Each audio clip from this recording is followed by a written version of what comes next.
Hey everybody, welcome to another Avalanche Developer Community Call. I'm joined as always by these amazing gentlemen from the engineering team. We have quite a full house today. We're going to be discussing multiple topics. We have Cortina 8, HyperSDK Programs, HyperSDK Multi-Dimensional Fees, Glacier API, Docs Refactor, and introduction of a few of our amazing team members. And with that being said, I'm going to pass the mic over to Pug. There you go, gentlemen. Thanks, Gabriel.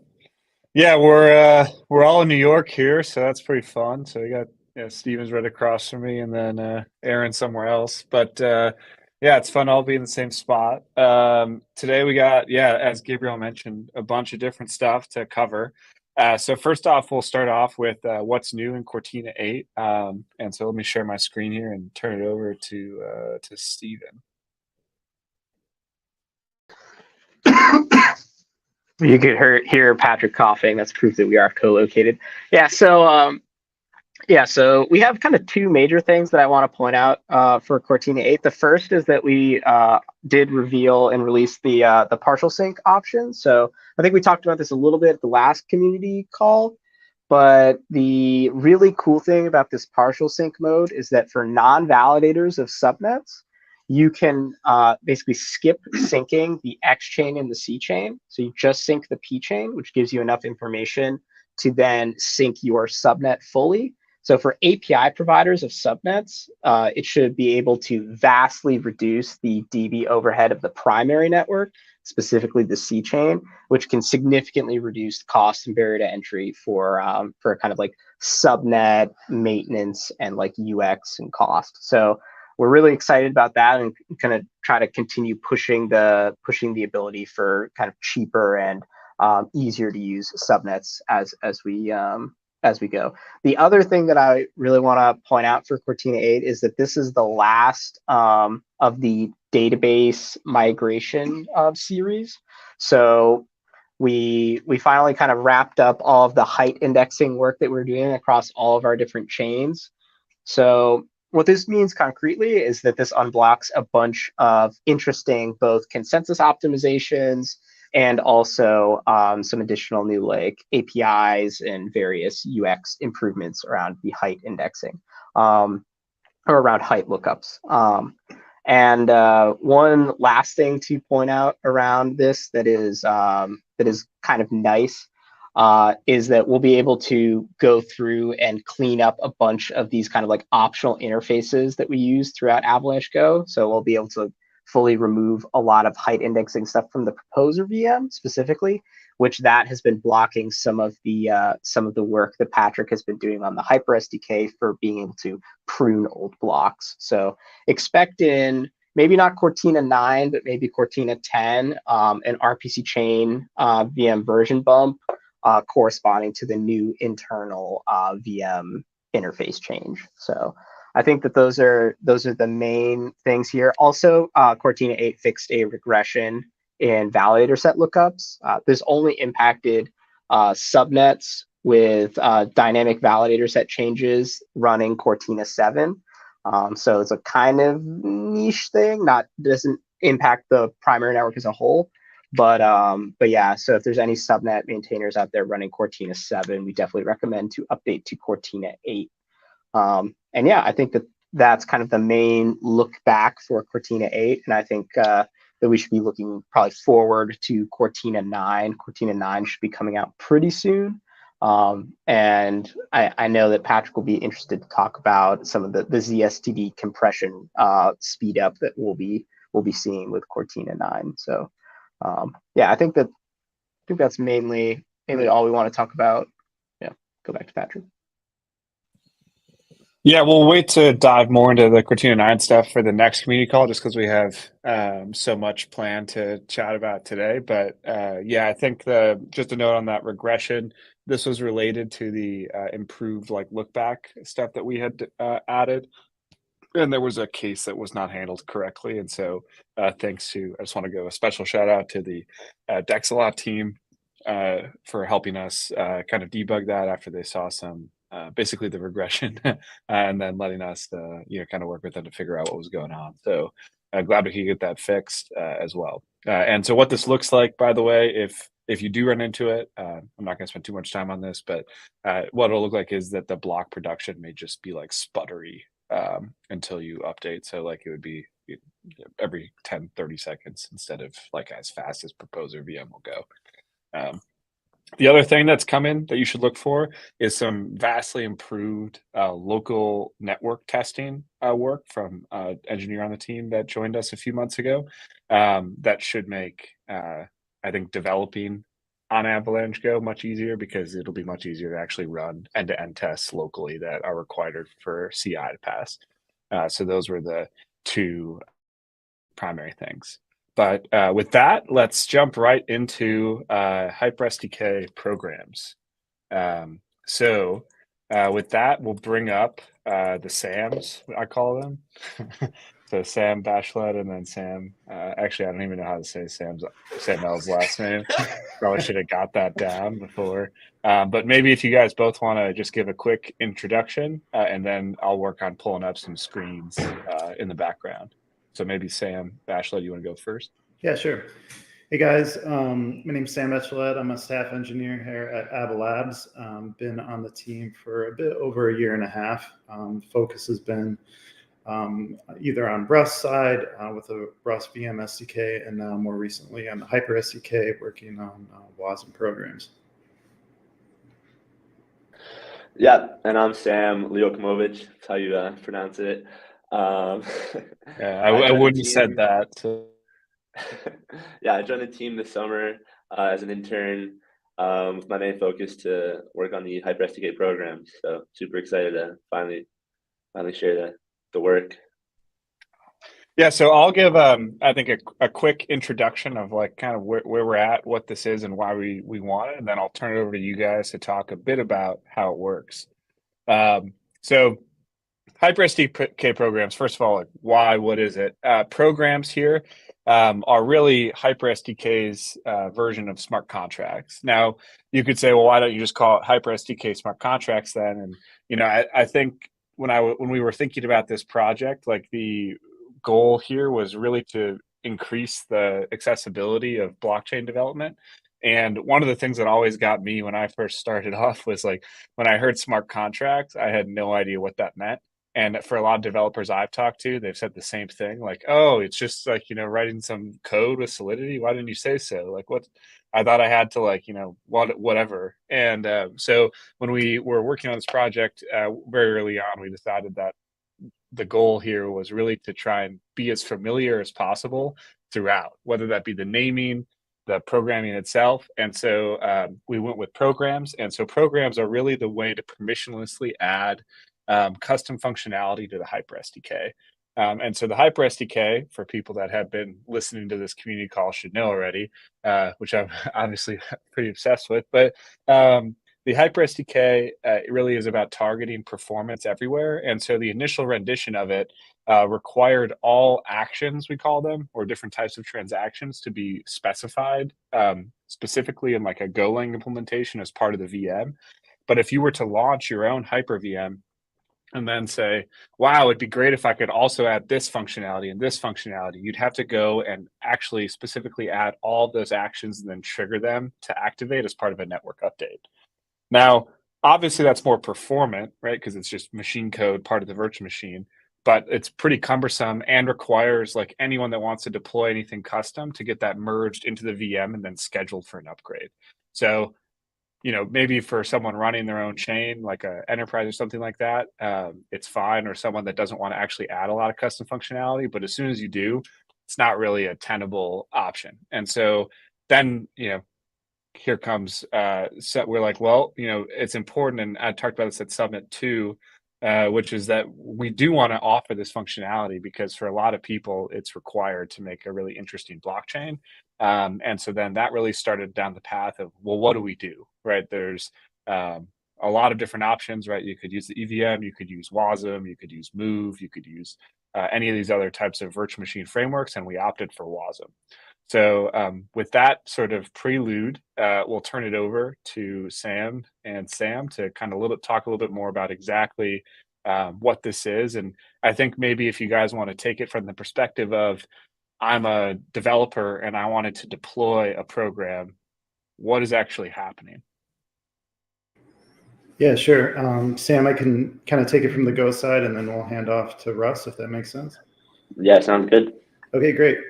Yeah, so basically at the core, we need to have a runtime for the WebAssembly. And essentially, WASM is just a compiled version of WebAssembly. I mean, WebAssembly itself is basically just a virtual stack machine. So a lot of the interactions are pushing and popping from the stack. Ideally, we could program in WebAssembly text format, right, and keep stack management in our head. But the reality is, we need to provide a developer UX that's reasonable. So with that said, one of the first choices we had to make on the Golang side, because we were going to keep the host in Go, was which runtime engine to go with. And we ended up choosing WA0. We chose that for like quite a few reasons, but like one of them was it has zero dependencies. So zero external dependencies on the project, and also does not rely on CGO. So we've had a few experiences in Avalanche Go managing CGO, and in general, it's it can be quite painful. So we were really excited to go that route. In terms of like how this will work, currently we have a runtime engine that essentially interface that wraps the functionality of WA0. And essentially, we have exposed a few different methods which make it easy to kind of interact with WASM, like for example, call. So the way that would work is you would compile your WebAssembly program and then essentially pass that to the runtime engine. The runtime engine is going to interact with those bytes and compile and then run the WASM program. So that's pretty high level, but essentially in the HyperSDK, we're going to want to like integrate this functionality into what we call actions, right? So today, as Patrick alluded to, if you wanted to adjust, make additional functionality on the action level, which is more or less a transaction, it would require you to make code changes. So the idea here is we could have maybe an action called call program, which essentially would allow you to interact with your program, basically by ID as an example. So that's really at a high level. We're really excited. We've got some core functionality that we're working on, such as metering. That's really important. Obviously, we need to protect the system and the network.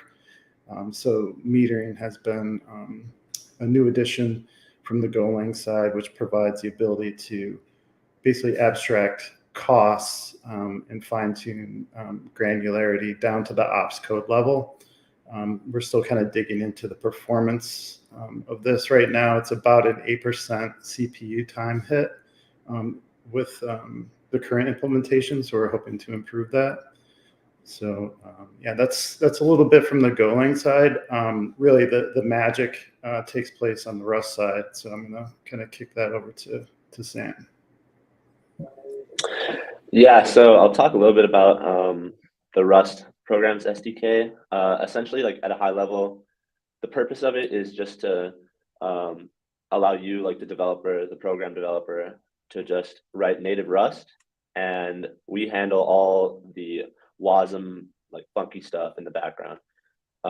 So what is this like funky stuff? Well, one thing that causes a lot of like weirdness is WASM has a super limited type system. There's only 4 integer types, and then there's some other like reference types.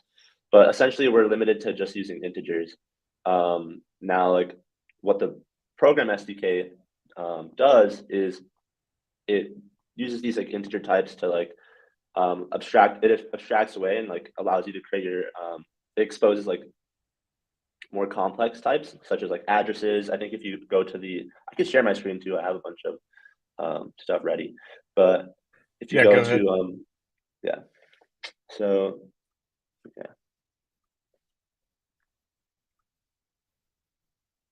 Yeah, so just some examples of like what a contract would look like is we expose a bunch of types so that you don't have to worry about interacting with the WASM type system, so such as like address or like this program context. And what the SDK allows you to do is just write native Rust or somewhat native Rust and interact with the VM. So a couple things that we do to interact with it is we also expose host functions. So host functions are essentially functions written in Go in the VM that we expose to the programmer, such as like interacting with persistent storage.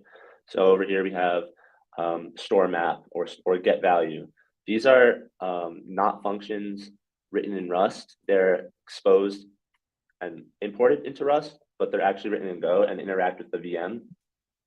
And so right now we have a simple, we just have simple host functions that allow you to interact with like persistent storage, like get values, store values, stuff like that. And yes, and we also have like a simple type system. So like addresses, like we have other abstractions like program context, which allow you to access these host functions. But yeah, essentially the goal is just to allow to have this SDK abstract away all the complexities of WASM and interacting with this like WASM boundary. Another thing I can go into, I guess, is like the we have functionality for invoking like external programs. So this is an example of a lottery contract, which calls our simple token contract. This right here is like a host function, program invoke, which invokes the transfer function on the token contract. And so with this functionality that is given to you by the SDK, you're basically able to construct like complex programs that can run on VMs, ideally run on VMs in the future. Yeah. So I don't know if there's anything else I should mention. Yeah, let me pause you for a second here. So like what we released actually last Friday and then kind of reposted on Monday is what we're calling the program developer preview. So you can develop your own programs here, and like the interface and everything is very subject to change. So, just to be clear, but you can't yet deploy it on a running virtual machine yet because we're still finishing the runtime. So that's what Sam was alluding to at the beginning. And so some features we were trying to add there, right, is obviously the table stakes being metering, but we're also forking WA0 and removing all functionality unrelated to deterministic opcodes. So if you follow the WASM story, what you'll quickly realize is it's very much work in progress everywhere, right? Like the fact that it's used on the web right now and works is pretty impressive, I think, just because how many competing specifications there are on how to actually change it. Fortunately for the blockchain context, we really don't need any of that. And so we can just really rip out everything that isn't the minimal set of what's required. Like, for example, a lot of time is currently going into like the WASI framework, which is letting people do a bunch of like host related functionality, like networking and whatever. Oh, don't need that. And so the whole hope is like we can kind of like maintain this minimal WA0 fork that has metering as well as has limiting basically the deterministic opcodes. And so if anyone's interested in contributing to that, it'll be useful on really anyone that wants to run like a minimal WASM implementation. We know we'd love to chat and work on it. The repo is actually a public fork. So it's just avalabs/WA0. So if people want to take a look at that, that's a great place to check out. So yeah, I think that's the two things I really wanted to hit home. And then Sam are both working on some really cool improvements to the Rust SDK already related to serialization stuff out of the box that will make it much simpler to actually like utilize more complex objects. And all those are on pull requests in the open on the HyperSDK. So I think Sam said he was making like a Pokemon contract based on using like Serde serialization. So I think in the next week or two, we're going to have much more advanced demos and examples to play around with. I'm going to start writing some contracts too. But to tie it all together, as a reminder, like the way that we think about HyperSDK, or the way at least I do, is I'll try to do stuff with it. And then when I get to areas where I'm like, this is really painful, I'll try to turn that into a project. So for example, on the program side, I was doing the token VM, which lets you like mint and trade arbitrary tokens. And I started, if you look there, there's like 15, or I think maybe like 10 different actions. And I was starting to be like, well, what if I could do like a fill, trade, send? And then I quickly realized that like I was basically multiplying the number of actions I was going to need by combining different actions together in interesting ways, and concluded that, although like the performance characteristics of embedded action types are nice, there's a lot of use cases where stitching together a few things could make life a lot easier, I think. And for that reason, early on when we released the HyperSDK, we worked on this project called the Index VM, which is like kind of a data indexing project. But this had like tons of issues like this where I was like, oh, wouldn't it be cool if I could do this one thing? And it's perfect for programs. And so as soon as this gets a little bit further along, I'm going to rewrite the entire Index VM exclusively as WASM programs, just HyperSDK programs, and then we'll relaunch that with that framework. So that's kind of the at least abbreviated roadmap of where we're going here, which is harden the runtime, improve the SDK with like easier serialization, and then port the Index VM to this framework and have like a maintained like program VM example that people can use to like launch hyper VMs that support this program framework. Yeah, I think that's kind of the run of it. We're going to have more docs up for like actually developing with it, but is there anything else you guys wanted to highlight? Actually, before we do that, Aaron, is there anything you'd like to call out? I know you spend a lot of time on the EVM, which is a totally different framework than this, of like things people should be thinking about, or your takeaways from this. Yeah, sure. I think one interesting thing that I've taken away is the way that we built the way that the EVM is built versus the way that we've had the P chain and X chain built, as well as sort of the action-based approach of the Hyper SDK initially has, in my opinion, I think Steve and I talked about this maybe last week, shown that it's ended up being significantly easier to maintain an interpreter with some set of opcodes.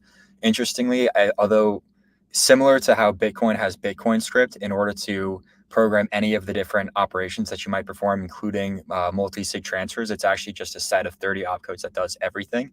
That has, over the past few years, seemed to me to be significantly easier to maintain than doing this action by action basis or transaction by transaction basis that requires you to maintain each of those, where adding a new feature, like you said, Patrick, comes about by performing a network upgrade to enable it, and then also having to maintain at that point different code paths, even if they share some amount of code, has ended up being a more error-prone process, I think, than maintaining the EVM interpreter. Not that the EVM is perfect or the easiest thing to maintain by any means, but just over the years, I think I've come around to the opinion that's the easier way to maintain blockchain VMs. And also, what we found largely through your looking at the metrics, Patrick, has been that although running embedded programs or running all of the functionality you want embedded directly within the binary as opposed to a smart contract on top and avoiding the interpreter overhead, although that is nice to avoid some of that overhead, since the vast majority of the actual execution time ends up coming from the IO of looking up state as well as writing to state, it's ended up being that the actual amount that you save by doing that is not really that high. So the extensibility and customizability and generalization that you get out of WASM programs or EVM smart contracts just seems to be significantly better than what you get out of programming actions, or an ease of maintenance perspective, as well as how easy is it to build new and different things. And then also I'll just show precompile as one final time because I think that's actually been a really interesting way to add extensions to the EVM, although difficult. Although also difficult to get right, as numerous people have introduced bugs that way, including ourselves. I think it's a really interesting way to add functionality directly into an interpreter, and the parallel that I see to that is really sort of these WASM host calls. Although we're using them right now in a different way, we're basically using them to provide access to storage, and we're using them as the way in order to call another program. I'm gonna have to get used to saying programs instead of contracts. That took a lot of mental effort for me, actually. Isn't that like counter to your point though? Like if you're saying like opcode management is like easier, but then like precompiles is basically just a custom like transaction, right? Like Yeah, so specifically what I think precompilers are good for is breaking the rules that other contracts aren't allowed to do, right? So specifically what we use on Subnet EVM that a lot of people really like is the ability to modify the rules of the VM itself on the fly. So stuff like the fee config manager is really, really powerful, and basically everybody wants to use it and they don't want to be forced to make a fork of the VM. So there are some things that you can't put into or you can't necessarily put into a WASM program or any sort of program running on an interpreter without exposing more admin functionality than you want. And I think that's sort of the sweet spot where precompilers are potentially valuable. And it basically just comes down to anything that you don't want anybody to be able to do seems like a really good use case for it. So another example would be potentially building an Oracle or something along those lines. Warp integration as well is obviously, that would be very, very different. So I think there are those use cases. And although I think a lot of applications are better built as a contractor program on top, that's what I've found to be really useful. So interested to see what we do there if we want to have some of the similar functionality.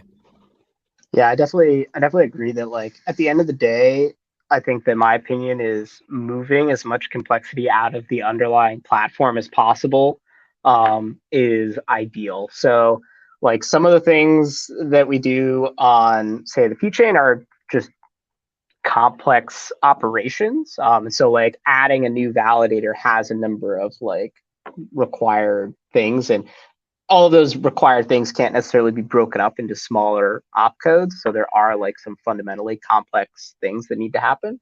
But comparing that to something like on the X chain, like we could probably have like broken the X chain up into some like smaller modules to enable like more granular interactions. So like as an example, we have like multi-sigs, and we very much like encode the full multi-sig logic inside of like that kind of, I guess, UTXO or whatever, rather than having some more like finer grained, like simple opcodes. So I think looking back, like definitely like we probably could have like simplified some of that logic. I'm pretty interested to look into like other protocols around like more of their complex interactions. So something like the EVM, you like an add opcode is very easy. You can find like a stack machine, but like as an example, like for Ethereum, how they like actually add a validator to like the queue of the validator set like thing for ETH2 and how that actually gets operated on is all handled outside of that like environment. And so it would be interesting to look into how they kind of try to make that as minimal as possible. But yeah.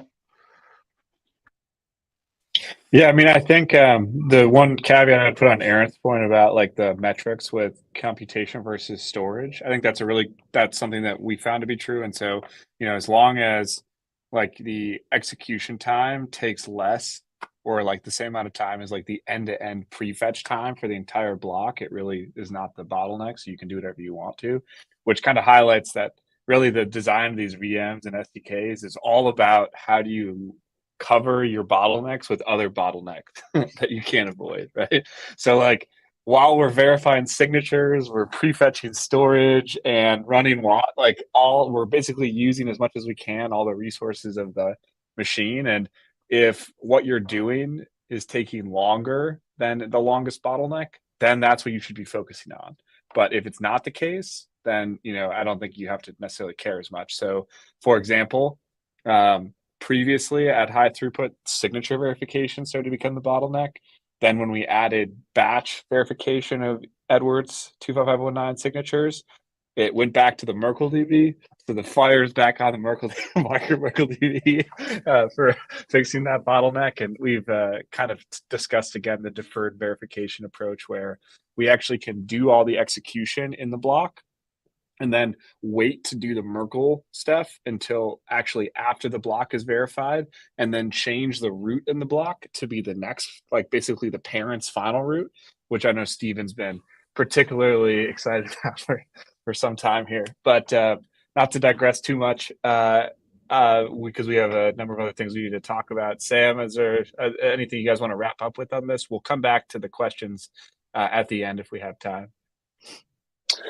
Yeah, I'm just excited to see how the Rust Programs SDK evolves. It'd be really cool to see some cool, complex programs running on some VMs soon. So that's what we got in store. Yeah, from my end, we're internally we're spending a bunch of time on DeveloperUX, so I'm excited to see the results of that. And yeah, just looking forward to getting this working on a VM, and also we're working on a simulator that's going to allow people to test the programs while we wait to get the VM implementation done. That's it for me. Is that simulator going to have good debugging support as well?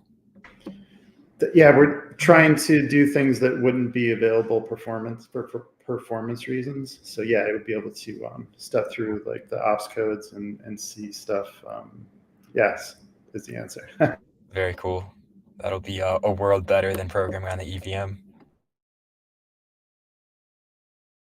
Cool. Well, thanks guys for giving us some insight there. I think the next topic we actually have lined up is HyperSDK Multi-Dimensional Fees. And so I have my screen shared for that. We'll wait to see that pop back up. Kyle, maybe. There we go. Yeah, so this one was a particularly fun one, I think. We've had a lot of discussions about this internally.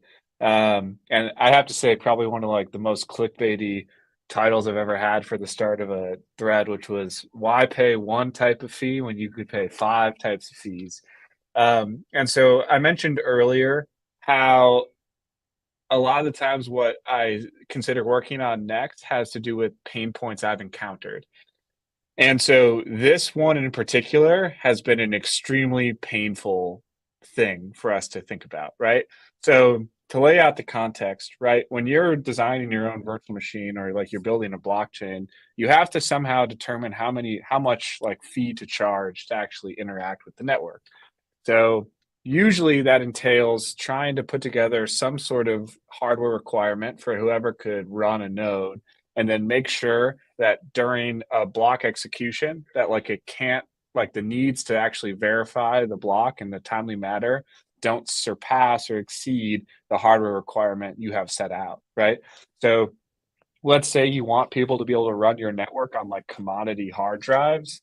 Well, you probably can't have a block that writes 300,000 keys and expect that to happen in a meaningful amount, like in a reasonable amount of time. Likewise, if the bandwidth on your network requires 100 megabits per second, you probably can't expect people to run that most people to run that at home, or maybe a gigabit per second. And so when you're designing like the fee schedule for a virtual machine, you usually need to find a way to equate all of these things in some way such that you can put them on a single dimensional plane. So you may say, well, bandwidth costs 10 units and storage, every storage amount costs 100 units. But you can see very quickly that in a situation where you have one of these resources being maxed out, that all the other resources go underutilized, yet their price increases to use because the price of the entire unit, which you only have one, goes up. And so you either end up having to over provision some number of resources. Let's say like bandwidth is expensive. And so then as a result, let's say you want to limit bandwidth. Well, then implicitly, you're going to limit state or something like that. But then if you want to increase the amount of state you can do, you're going to increase the limit and implicitly increase the amount of bandwidth you're going to have. And then you're going to over provision your bandwidth access. And so when I was designing some of like the early HyperSDK examples, I had just had a single unit dimensional fee. And I felt like I was pulling numbers out of my hat. Like I was like, I guess this one is 5 units. I guess it has some storage and some bandwidth. This one's 10 units. And I had always put a note on there, like before we launched the first public DevNet, to come back to this because I felt it was a problem that a lot of developers would face, which is how do I actually make this thing safe to run at some sort of throughput where I can charge adequately, but still make it efficient to scale and safe. So what we did was introduce this what's called multi-dimensional fees. And there's been research into this for some time. So I do want to acknowledge that. This is not like I'm not the first person to propose doing this, but I do think I'm one of the first people to actually add it to a virtual machine that you can run at some scale. And so basically we broke this like single dimensional unit fee into 5 units: bandwidth, compute, storage read, storage create, and storage modify. So you can independently target a certain amount of usage of each one of those resources and then charge fees independently of that. So, or each charge independent fees for each item. So let's say you wanted to allow a lot of storage modification, but you wanted to really bound state growth. You could make the cost and target for state growth or storage create very low, and then leave storage modification very high. And what that would do is basically say, wow, like if you want to create new accounts, that's going to cost you a lot more money than just modifying existing accounts. So you can see like how this flexibility can be really useful. And it also lets programs or actions optimize just for trying to minimize the amount of storage that they're actually using, because it's so like it's so clear and transparent now to the user what they're doing. So instead of like, this transaction was 30,000 gas units, this one was 50,000 gas unit. Now instead it says, all right, you use this much compute, this much storage, this much create. Well, this program someone else made uses half of that and does the same thing. I should probably use that because now it's very clear that I'm paying this amount. So I already found a few small bugs in this from yesterday that I'm currently fixing. But the first DevNet that goes live will use this. And the last thing I want to say is, you may think, wow, like now I have to provision 5 different unit fees. Like it was enough to answer, like provision 1 unit fee if I'm using like the EVM. And so we also made a lot of changes to make this more easier to use. And so now you just kind of reason with the amount of max fee you're going to pay instead of the actual units you're going to pay. And all of that is actually automatically inferred by the HyperSDK, which is a very interesting thing that I unfortunately don't think I have the time to go deep into exactly how that works, but maybe in a subsequent session we can dive into that. Yeah, I don't know, Stephen or Aaron, if you have any thoughts on this foray. I was actually going to link the talk that we had Theo Diamandis on for the systems seminar, because he gave a talk. I think you actually link it at the bottom of this thread too on his paper on multi-dimensional fees. I can't figure out how to send a message in the comments without connecting my YouTube account, but I have the link here, so I'll send it internally if anyone can send it in the chat. Awesome. Thanks, Kyle. Yeah, great video if you want to check it out. Other than that, yeah, super cool stuff. I don't think anybody's come really close to doing this. I don't think anybody's tried this before in a VM SDK as opposed to a VM either. Yeah, I think it's a lot of just background management of stuff. And so you really, like, for example, all the storage fees, it's all handled for you already. All the bandwidth fees, all handled for you. So really the only thing that the actual VM developer deals with is really saying how much compute each item uses, which makes sense, right? Like, you may be doing a WASM program, you may be doing something else. Like the VM SDK is going to have no idea what the hell you're doing, right? Like it just calls execute on the transaction. And we're not going to do some sort of like time-based fee thing. So that's all that happens. And then everything else kind of pops out for you, which is really fun to actually use because you're like, oh, that's kind of like, it really is more compatible with how people usually use cloud services too, which makes it nice. So it's like, oh, you use AWS, you pay for storage, RAM, CPU, bandwidth. Like, well, you do the same thing for your programs now too. So so this is maybe a deep question, but or I hope it's not too deep, but allocating new state with the creation definitely makes sense, but it seems like there's probably some interaction between modifications and reads. And so I'm wondering how you considered that, because by separating out into 5 different modes, you're basically saying that you're going to try to optimize and hit a target usage for these. And so if these elements are interacting somehow, you can get some interesting behaviors. So I'm interested if there's any subtle interactions between the modify path and the read path, if that question made sense to you. Yeah, so to cover why these are separate dimensions, right? You're supposed to try and find the minimal set of resources in which you would not want to actually directly compare them. if you can directly compare them, you should probably combine them into a single unit. So for example, bandwidth, right? Like the bandwidth of your signature and like your that authorization is directly comparable to the bandwidth of your action, right? They should probably, like I can compare those two just in bytes. That makes sense. I actually argued that like the storage actions were not directly comparable and that there isn't actually like a great way to compare them directly. So for example, create and modify, right? Create could grow the depth of the trie, and it's not immediately clear that you'd want to trade off a certain amount of creation with modification. Modification is going to be like disk heavy, sure, for like modifying things in place, and it's going to require rehashing. But I think that's like a fundamentally different thing than growing the trie itself. When it comes to like interaction between these units, there definitely is some, because I tried to make it reflect the actual cost of executing and using storage to the virtual machine itself, instead of trying to make it more like kind of abstract. So what that means is, I'll give you one example, which is, let's say that you, let's say some transaction in the block ahead of your transaction pulls storage in.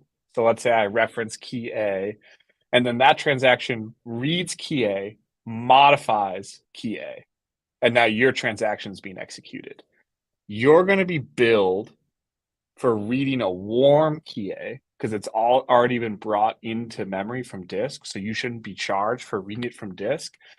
Likewise, you will not be charged a cold modification cost, which is like being the first person to modify something, because the net cost of modifying a key that's already being modified is negligible, really, if it's the same length to the virtual machine, because it's already going to be rehashed. Like you modifying it again and not changing the length, I mean, changes nothing for the actual cost for the Merkle compute.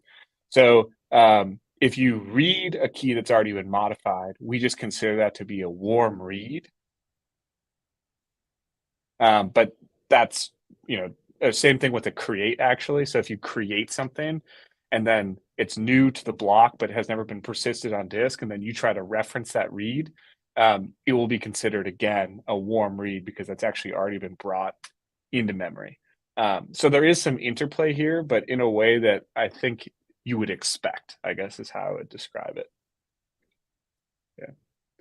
Yeah. So I think that's good for this one. We have a few more things. I knew we were going to run out of time here, and unfortunately, I do have to stop right at the time. So we'll go right next into Glacier. So Laird, you want to come up? Hey everyone, thanks for having me on the weekly call. My name's Deart, and I work with the data platform team here at Avalanche. So I think Glacier API hasn't gotten a ton of sort of like visibility, but Pog, thank you for all the sort of threads you've shared. But pretty much it's our API that powers the Subnet Explorer at subnets.avox.network and also powers the core wallet. And so we have been offering this as like a public free service for indexing of both the primary network, X and P chains, as well as atomics, as well as for the C chain EVM and subnet EVMs. And so, we have recently sort of launched the Glacier API as a paid product that's available as the first sort of offering within Ava Cloud. Pretty much we think that this is a tool that's really useful for the community and for developers. And so we'd like to sort of showcase this offering and let people explore it, take a look at it, and utilize it to its full capacity. You guys can sort of access Glacier from avacloud.io. So I don't know if I'm sharing my screen. I don't know if it's up there or not, but so we've launched this. It's powerful, convenient developer tool, so an easy way for you to sort of gather information about different tokens, balances, transactions. So we have now sort of like these increased rate limits for users to come in and access. And so if you go in here and hit login, you'll sort of be sent to a dashboard where you can manage your keys. Simply just set up like a key and get it, and then utilize it in your application however you like. And we're hosting our docs at glacier.docs.avacloud.io, and you can sort of take a look at exactly what's in there. So yeah, there are sort of various endpoints, like I said, for transactions and for balances, as well as sort of different token information that we've enriched, including sort of current prices. You can fetch historical balances, and you can get token metadata that's related to ERC 721s and 1155s. We are also offer some information about assets on the X-chain, and we have a number of endpoints coming out in the next few weeks that will really hopefully help people easily access information around validation and delegation.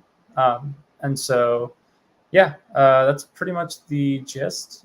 We also have an operations endpoint here that allows for an easy export of activity related to a set of addresses.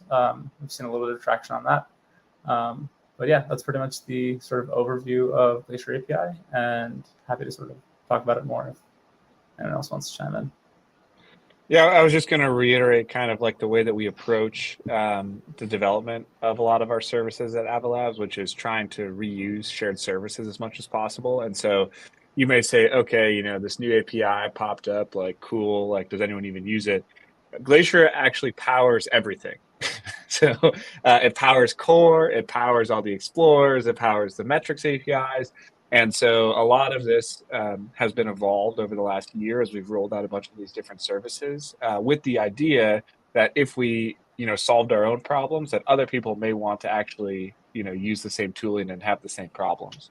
And so Glacier is really, really that. And so, but we got a lot of feedback that was like, cool, fun to use. I hit the rate limit. Can I like extend it? And we now have that capability, and it's the first product that we're launching on AvaCloud. So if you want to join it, sign up, you know, create an account, you can do all that now, which is fun to play with.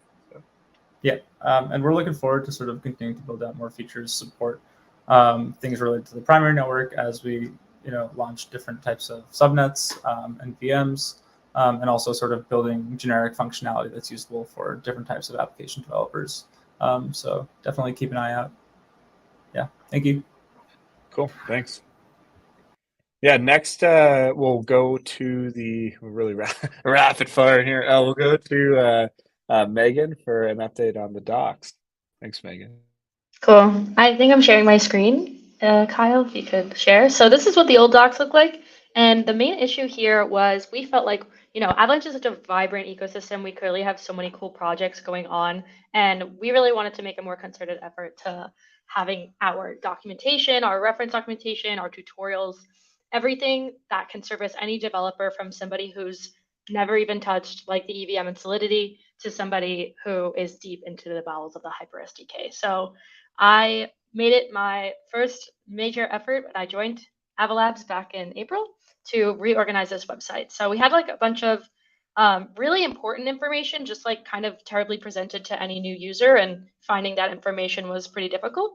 So over the past few months, we made a plan and executed the first phase. So we now have pretty like good silos depending on which user comes to our website. So if somebody's brand new and they just want to learn, it's pretty easy for them to learn, and everything is kind of laid out for them pretty easy peasy.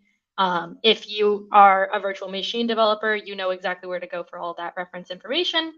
And also now there are cross-linked documents. So like managing VM binaries is actually going to reference you to the tool. So the Avalanche plugin manager, which is, you know, there's actually a couple of programs that we have that people hadn't really been super familiar with because the information was not presented to them in a way where they could discover it. So like I use Avalanche Network Runner whenever I'm doing like any kind of base testing, and a lot of people I talked to hadn't even heard of it. So now that we have everything kind of on this base level, I think it makes it a lot easier for the user, instead of, you know, looking through all these tabs for maybe like an X-chain API and having to, these were all auto collapsed originally. So like having to go and click through and search and fail, frustrate, give up, go to a different L1. Like we want to keep people in our docs as much as possible, and we want to make it as easy for people to reference this information. And, you know, it's an ongoing effort. I think we've made a ton of progress so far. Even just got some basic like links to, you know, get people more involved in our community, meet other devs who are maybe doing the same things as them.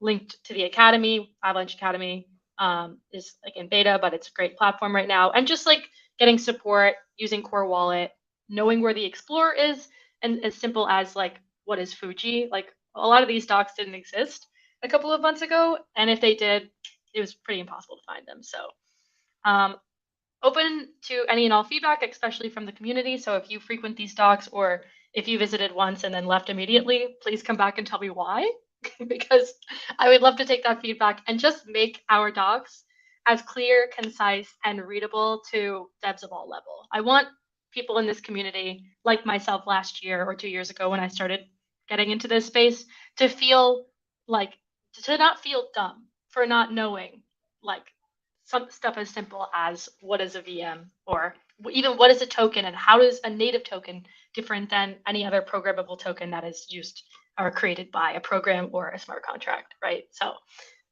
if you have any feedback on these docs, please reach out to us. You can reach out to us on Discord or just tweet at me. My Twitter name is Meg Fitzgerald.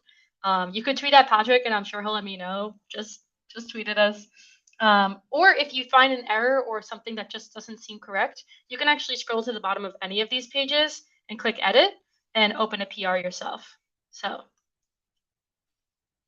any questions?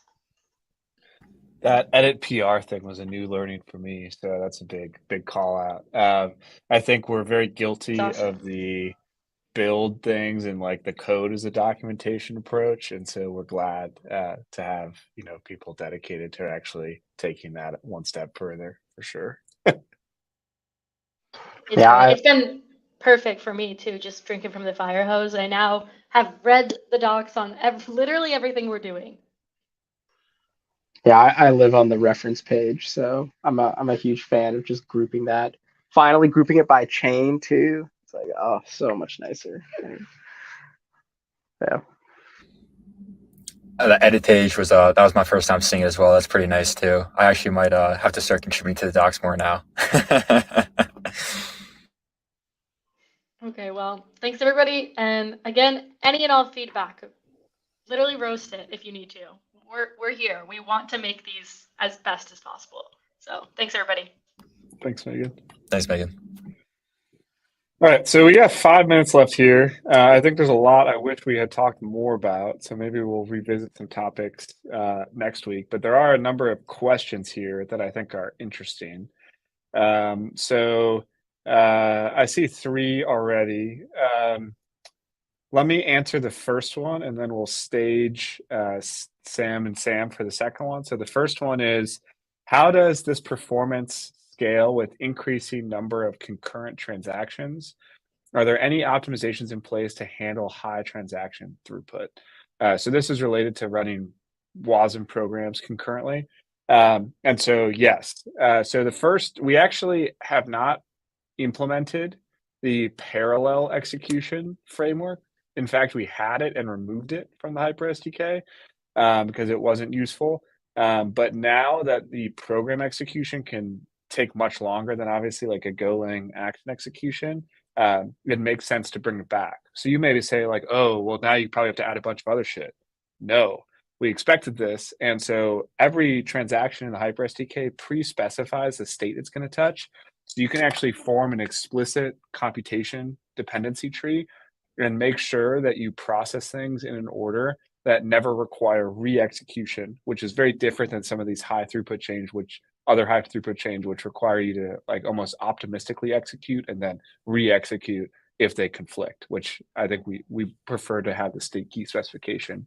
And so in terms of what we're actually going to be doing to handle that, it's going to be implementing that framework when we implement the program virtual machine, which will execute the these WASM blobs concurrently. And you may say again, like, well, aren't you going to be conflicting them with the programs? Well, actually, to enforce like deterministic execution of the actual WASM blobs, the WASM is single threaded entirely. We don't use any of the WASM specification for like kind of threads or multi-threaded processy stuff. So all of those WASM blobs also take just one thread of execution. So it's actually very well suited to be parallel executed. The next one's for you, Sam, but Steven, you said you wanted to add something. Yeah, so I was wondering, like, when we do get into that parallel execution of these programs, have we considered with the compute unit charging differently based on like the amount of parallelization? Yes. hard to do, right? Because you want to also make sure that's deterministically charged across like every node that executes, obviously. So what we'll probably want to do is like if we do a dependency tree creation, like basically charge people more for not like if their program must be executed serially after people that are execute. Like if, for example, if everyone touches the same state, you get no parallelism, right? Because everyone has to process things serially. But if everyone touches different state, then you can process them all at once at the limit. And so there's interesting fee dynamics that should be like, I think, taken into account in that scenario. But it's not immediately clear to me yet exactly what we'll do. I know Solana, just again to give credit where credit's due, has focused on some kind of usage-based pricing on different state contention, which I think is pretty interesting. So like they charge more for transactions or programs that modify the same state a bunch because they can't be parallelized. And so I would imagine that whatever we do is probably going to be at least somewhat related to a similar idea, because that's really what's bounding the processing. So it's a question to me if it's really compute units or storage units, actually. Like you almost want to charge more for like conflicting storage usage. So, but that'll be an interesting thing to go into in the future. So we have time for one more question. And so this is about memory management in the program stack. So given that Rust is used for the guest, how are you handling memory management between Go and Rust, especially considering Rust's ownership model? Are there any challenges you faced in ensuring efficient memory usage without leaks? Great one to end on. Yeah, I think this is a great question. I'm going to kick that over to Sam, and he can talk about like FFI and unsafe Rust. Yeah, so as far as memory management, when you're writing the contract, everything's written in Rust, so you can still take advantage of the Rust ownership model. The real like question about memory leaks happens when you're trying to cross that like FFI border, the foreign function interface. And a lot of the challenges is like just ensuring who has ownership of that memory. So there are really only two scenarios where we allocate memory into WASM, and that is when we're calling a function and we need to allocate memory into like the parameters. So if we want to pass an address, we have to load that address from the Go host into WASM. And then the other time is like through host functions. Like let's say we want to get a value at a key from storage. So we have to allocate that memory in the host. And how we've done that so far is we expose like alloc and dealloc functions to the host. And so the host just calls an alloc function. And then once it passes that pointer into the WASM, we just use Rust's ownership like system to take control of that memory. So for example, if like you try to get a value at a key, the host will allocate the memory, and then Rust will take ownership of that memory whenever that function finishes calling. So that's kind of how we handle memory right now. Yeah, I think a lot of it is going to be future research too, and like Right. trying to really limit the amount of allocations we do in the WASM side as well, because that's usually where we see a lot of it's obviously less efficient to allocate a bunch of memory within this like WASM runtime than it is to just on the host. And so trying to minimize that as much as possible too. It's interesting. Right. Yeah. Cool. Yeah, I think we have a few more things here and a bunch more we want to talk about, but we'll try and keep this timely and wrap this up here. So thanks everyone that came on that was a guest as well. But Gabriel, if you want to come back on to wrap things up. Sure. Awesome job. Great hearing from all of our new teammates. As usual, amazing work, everybody. We will pass the mic around for quick last minute thoughts. Stephen. I found the unmute button. Looking forward to Cortina 9. Should be coming out in the next few days or so, hopefully. So watch out for that, and hopefully next time we'll have a little bit more time to go into maybe some more on the fee stuff, and then maybe some more on the future Avalanche Go updates. But yeah, super excited to see this call kind of like growing out to other aspects. I had a lot of fun here today. So Definitely. Aaron? Yeah, same thing. Really enjoying the way this call is growing and super excited to keep talking about some of the HyperSDK developments, especially some of the mempool and ordering stuff for transaction execution, which maybe we'll talk about at lunch too. See you guys. Awesome. Thank you. Pog? Yeah, it's FIFO now. And so yeah, lots to do. I'm trying to like basically hackathon myself to get the public DevNet up really soon for HyperSDK to start playing with it. Like we've had enough fun R&D in it. We could R&D forever. Like we got to put the rubber to the road here. So we're gonna put a token via DevNet together, and I'm working on like the GUI to like make it easier to interact with, so you don't have to use a CLI. So hopefully that goes well. But it probably is going to be ugly as hell at first. But yeah, thanks. All right. Well, thank you everybody for joining us. We will be back in 2 weeks on September the 6th. Please go check out Avalanche Developers, one word, on X or twitter.com so you can stay up to date on all the latest and greatest with the Avalanche Developer Community. And that's it. Another amazing developer community call. We will be back in 2 weeks on September the 6th. Thank you, everybody. Thank you.